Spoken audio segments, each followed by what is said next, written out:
Hello বন্ধুরা, কেমন আছো সবাই? আশা করি সবাই খুব ভালো আছো। আমাদের আরও একটি নতুন ভিডিওতে তোমাদের সকলকে স্বাগত। সেদিন বাড়িতে বানিয়েছিলাম ইলিশ মাছ। ইলিশ মাছটা একটু অন্যরকমভাবে রান্না করেছিলাম, সেই রেসিপিটাই আজ তোমাদের সাথে শেয়ার করছি। ইলিশ মাছ বানানোর জন্য নিয়েছিলাম 1 চামচ কালো সর্ষে, 1 চামচ সাদা সর্ষে আর 2 চামচ পোস্ত,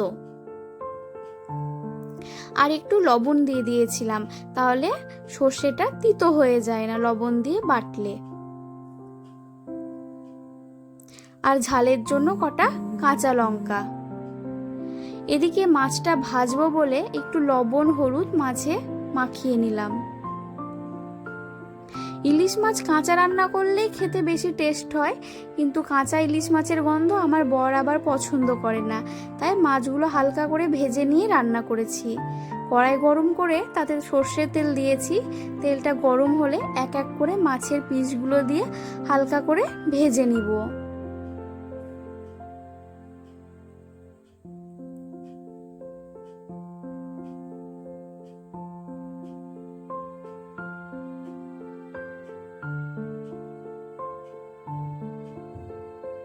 মাছের একদিক ভাজা হয়ে গেলে অপর দিকটা ভাজার জন্য মাছগুলোকে উল্টে দিলাম।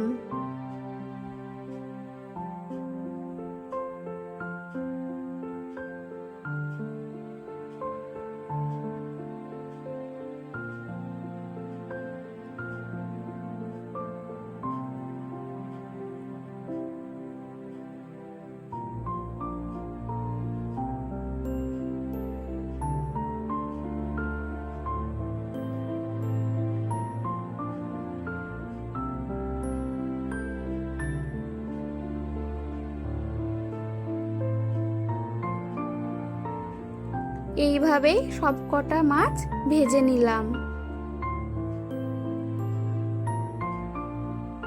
তারপর ওই মাছ ভাজা তেলের মধ্যেই দিয়ে দিলাম কালো জিরে, আর দিয়ে দিলাম ওই সর্ষে পোস্ত কাঁচা লঙ্কার যে পেস্টটা বানিয়ে রেখেছিলাম সেই পেস্টটা, আর একটু জলও দিয়েছিলাম। তারপর গ্যাসের ফ্লেমটা একদম লোয়ে রেখে একটু কষিয়ে নিলাম। তারপর দিয়ে দিয়েছি পরিমাণ মতো হলুদ আর লবণ।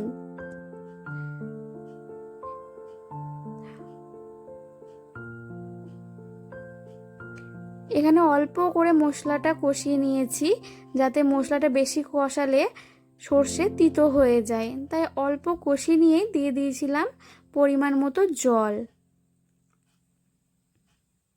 তারপর মাছের পিসগুলো একটা একটা করে ঝোলের মধ্যে দিয়ে দিলাম।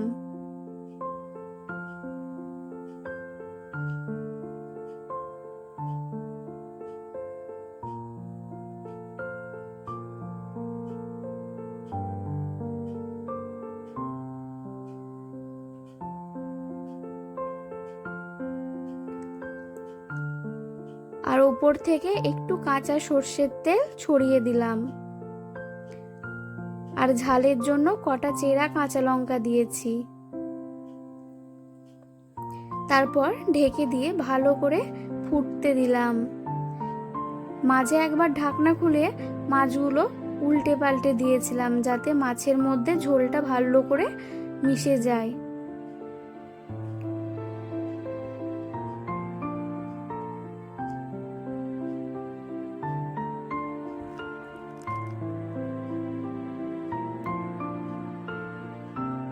তাহলেই রেডি হয়ে গেল ভাজা ইলিশ মাছ দিয়ে সর্ষে ইলিশ। এরকম ভিডিও দেখার জন্য চ্যানেলটি সাবস্ক্রাইব করো। Tata, bye bye.